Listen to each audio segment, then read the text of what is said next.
Good evening, everyone. Most of you are aware that SICKI has been conducting a series of initiatives across sectors to benefit the members, industry, and trade bodies on the scenario post COVID. We have a session today. To moderate the session, we have Mr. T S Sudhir, arguably one of India's leading television and digital media journalists. I now hand over the proceedings to him. He will introduce his panel and take the discussion forward. Over to you, Mr. Sudhir. Thank you very much, Aishwarya. We have an eminent panel today essentially to talk about what does really the future hold for all of us. There's a lot of worry, there's a lot of tension going around as to how things will shape up once the lockdown ends and how the world economy will specifically focus also on the IT sector in particular as to how the IT sector will really react once the entire crisis is beyond us. I basically look at it this way. There is the BC, and then there is the AD. BC is going to be before Corona, and AD is going to be after disease has been conquered successfully. Now, with me on the panel are Mr. R. Ganapathi, Chairman of Trigen Technologies, a listed company, also President of the South Indian Chamber of Commerce and Industry. I also have Mr. Mohan Narayanan, who runs a consultancy. He mentors a lot of startups in the tech space, an alumni of IIT Madras, just like Mr. Ganapathi. Also, Prakash Gurumurthy, who heads Bond Commerce, the world's leading digital branding company, an alumni of BITS Pilani. Mr. Ganapathi, if I may start with you, and I hope you are able to hear me clearly. How do you see the overall business environment, business climate right now hit as it is by the entire coronavirus pandemic? Thanks, Sudhir and Aishwarya. I think, the way to begin is without sounding Malthusian. The situation is grim. And I don't see an early solution in place. This is like a cold start. It's like, parking your car in a garage in a sub-zero temperature and then trying to start it up 3-4 months. A few cars will start instantly, some will stutter and start, and many will fall by the wayside. They are not going to be starting at all. And these are companies that will be from the MSME sector. The landscape will be filled with debris of failed enterprises.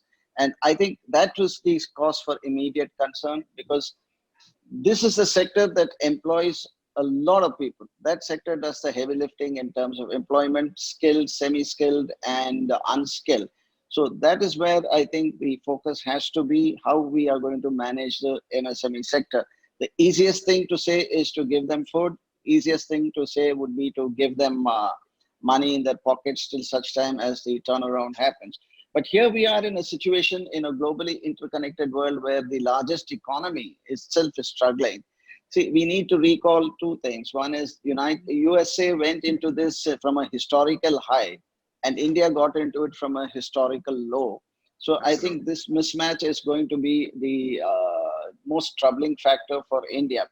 Candidly speaking, I see 3 quarters of stress, if not more. The green shoots may occur after the 5th or 6th quarter, and for us to restore to status quo ante may be 2022 or 2023. If it happens earlier, nobody will be happier than me. If it happens later, I will not be surprised. But in a discussion I had earlier, coming to my own sector, which is the IT sector, we are operating the same way we were operating. Delivery is happening. All our client needs are being met. And as Mohan and Prakash would agree, even normally 50% of the guys work from home. It's just that the other 50 have joined the bandwagon. And I think this may quite change the future of the industry across verticals. Now people are accepting, my guess is we will go back to the old method of how Eureka Forbes did their sales. You have these guys going with a bag in their shoulder. They went and sold it, and they won't even have a meeting in the office. They'll all meet in one local chai shop, discuss the sales, and strategize for the next day. We'll all move into that rather sophisticated Eureka Forbes scenario where you'll have a back-end office where the bosses will sit with flashy offices, to receive clients and have client meetings and etc. You'll have multiple conference room where the project team meets on a designated day or on emergency basis. But use greater use of technology in connecting with your team and then delivering. I think the IT sector will undergo greater transformation. I think this is the way forward. Work from wherever you are. I won't say home because people work even on the move. So work from wherever you are. Holidays will be scarce, but delivery will get done. Sales will be reviewed constantly. Sales will be done, and scaling of operations will be done. I think IT will behave this way going forward in a greater manner in which there is less interaction with your bosses. A lot of guys will be happy with that. Absolutely, yeah. I mean, that was an overview of that. I think a lot of departments in the IT companies also will need to kind of rejig their roles, especially the HR department. No longer they can kind of involve all the employees in the Rangoli competitions before Onam or before Diwali. All those things will be a thing of the past now. But Mr. Mohan Narayanan, taking off from what Mr. Ganapathi said, he has kind of painted a grim picture overall, but he believes that the IT sector has some hope, definitely. Its battery may actually work when you actually restart the car in the parking lot after 3 to 4 months. Do you see this? I mean, we all talk about the year 1999-2000, the world's Y2K moment. Could this be Y2K moment 2.0 as far as the IT sector is concerned? Thank you, Sudhir, for having me over here. Yes, I think it is a great opportunity for a Y2K movement. So now to take off from where Ganapathi left, there are two elements to IT companies. One is the delivery of projects that they do for their clients. And the clients are, keep in mind, they're global clients because this is a global sector. And the other is their ability to secure new projects from their existing clients and getting new projects from new clients. Now, as far as the first bit of the issue is concerned, which Ganapathi addressed, I also do not think there is going to be any great issue with respect to the ability of most of the IT companies to deliver projects. Work from home is not new to the IT industry. This was there even in the late 90s. Working on telephone calls is something they're all good at. Working on video calls is also something they are good at. So that being the case, the abilities of the team to work on an agile mode through a stand-up meeting on a daily basis at 9:30, get onto a call and discuss what are the items to be delivered for the day. I do not foresee a big issue, at least for tier 1 and tier 2 and even most of the tier 3 companies. There may be some unorganized tier 3 companies which may struggle, but I think they would also get their arms around it quite fast, considering that the sector itself is an intellectual sector, and that is a core competency of Indians. So the second and the third bit, that is in terms of our ability to acquire new clients and our ability to get new projects from existing clients. Now, there, I think the jury is still out. It is too early days to predict what will happen there, because the fortunes of that will be dependent on the fortunes of the client who are worldwide. Now, which are the sectors that will get mostly battered and even taken to cleaners in some way in the short term? Of course, there is no prices for guessing. Travel, airlines, hospitality, leisure, cruise lines. Now, the Las Vegas kind of entertainment centers, all those are being serviced by many of our IT companies. Now, those companies which have only those sectors and clients as their list will definitely have a big issue. But fortunately, the model itself, the way our companies are run, is they diversify as much as possible, and that is where our ingenuineness comes into picture. The basic thing that they all try is to diversify the risk. So in Mr. that Mohan, sense, yeah, Mr. Mohan, if I may just, ask you, from what you actually said, how would the developments, given the fact that the US is badly affected, countries in Europe like Italy, Spain, France, UK have been very badly affected as a result of the pandemic. How would that, how would the business coming from these countries affect the Indian IT companies, or are we kind of painting a very rather rosy picture at this point in time? See, if you look at our own export, the IT is majorly export. I think Yes. we were supposed to do some 190 billion this year. We did some 130, I think, last year. So in that sense, most of the business has to come from US and Europe. I think US will be less affected than Europe because of the intrinsic nature of the two continents. US will recover fast, I think, because they will print notes out of the way to get out of the problem. And that will have definitely a tail effect on many of the sectors, including some of the sectors that are, likely to get battered out of shape. And having said that, many of these companies, especially in the healthcare sector, in the pharma sector, life sciences, in the area of, e-commerce, digital transformation, digital companies, they all will do extremely well. So I think a sort of balancing will happen. So those companies which are well diversified in their portfolio, if I may, will come out of this reasonably, I won't use the word unscathed, but reasonably less bruised. And so in that sense, I would expect a U curve as far as many of these companies are concerned. Okay, you expect a U curve. Mr. Prakash, you are a digital branding expert. Do you see people continuing to brand despite this entire huge setback, despite the slowdown that the world economy seems to be getting into? Yep. Hi, Sudhir, and thanks, Ganpa and Mohan, for this opportunity. Yes, we do see a uptick, as Mohan alluded. Definitely, companies are going online. I think that's the order of the day today. Uh, a lot of companies have already gone online. They have merged it with offline, but today there is no concept called offline. Everything is moved online. So branding has to change slightly differently. It's adopting to a new normal in terms of how do you kind of brand it in a more sensitive manner rather than branding it for the sake of branding.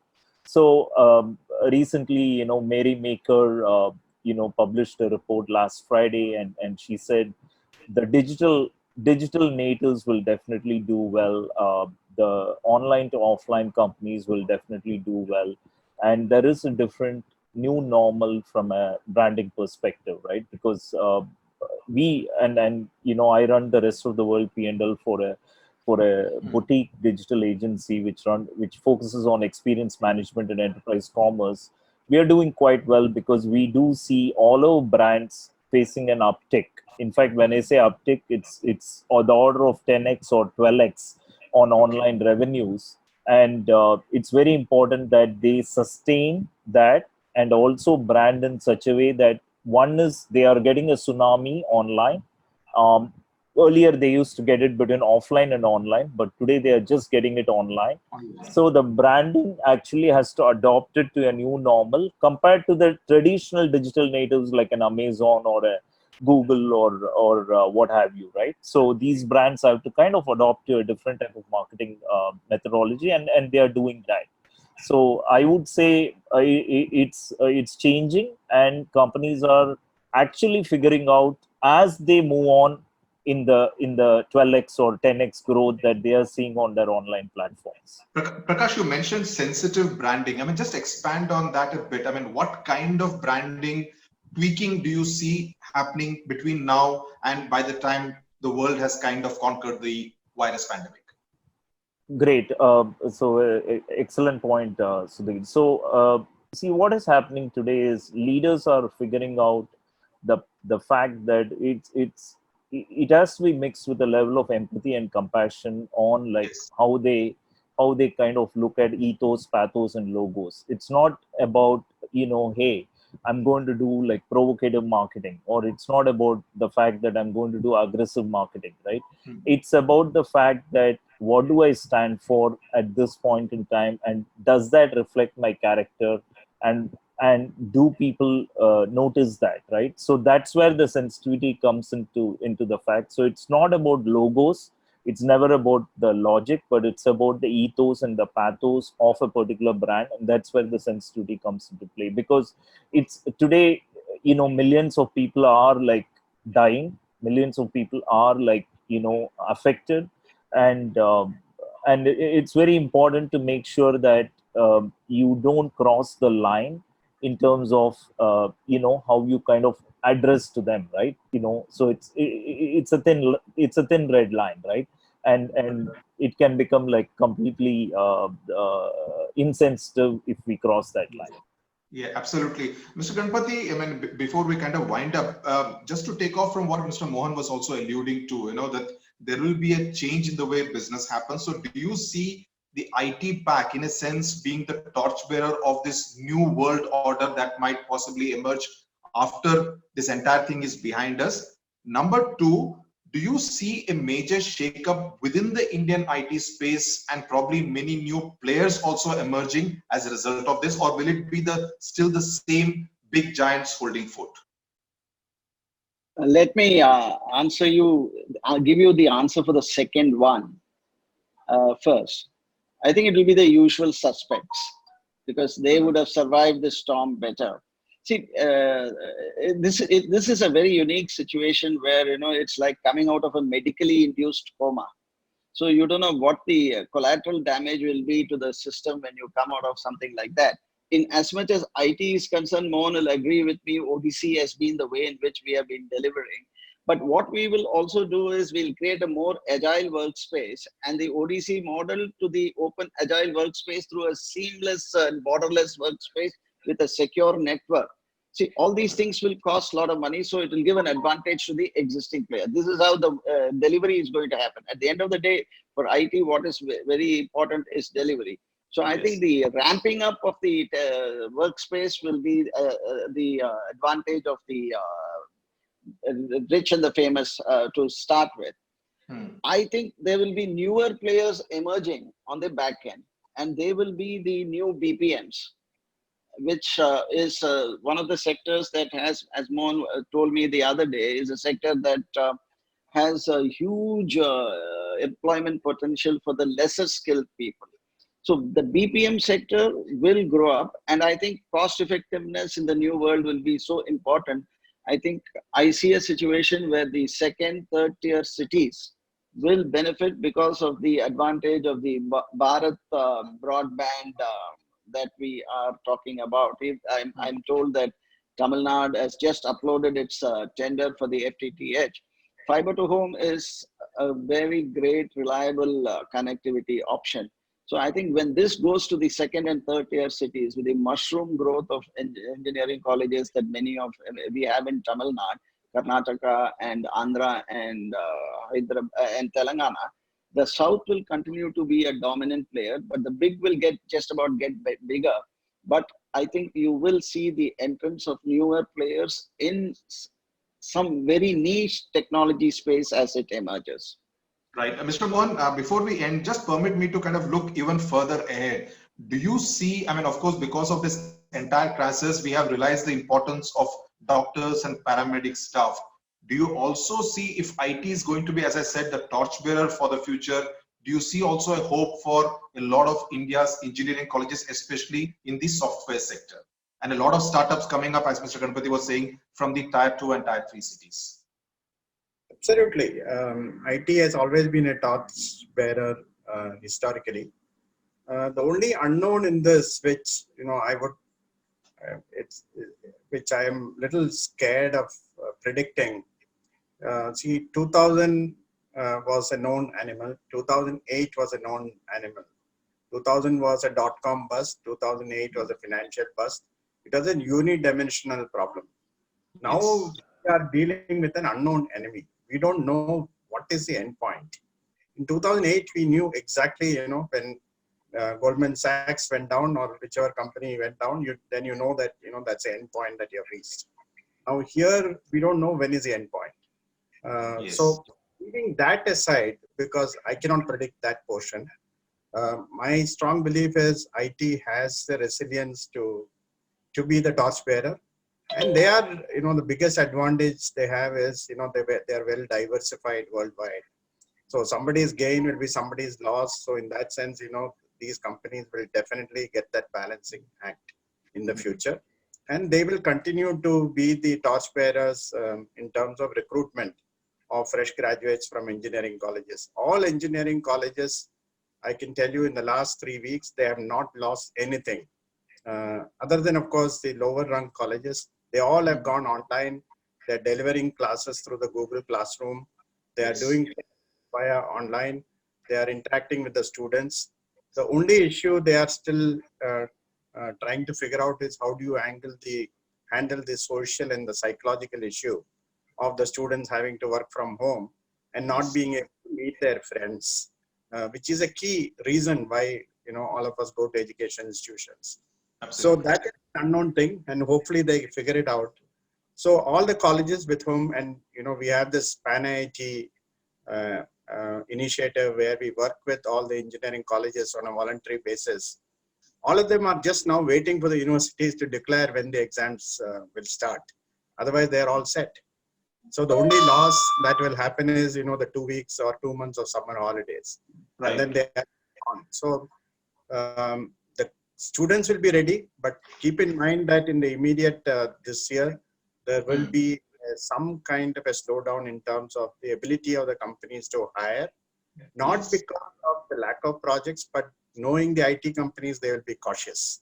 They typically promise and over deliver, and that is how it will happen in the future also.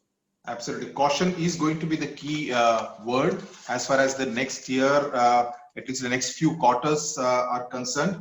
Mr. Mohan Narayanan, Prakash Gurumurthy, and R. Ganapathi, thank you very much for joining us on this important discussion. And it kind of leaves you with a sense of hope that at least there is something positive to definitely look forward to when the world would have conquered this coronavirus pandemic. Thank you very much for joining us.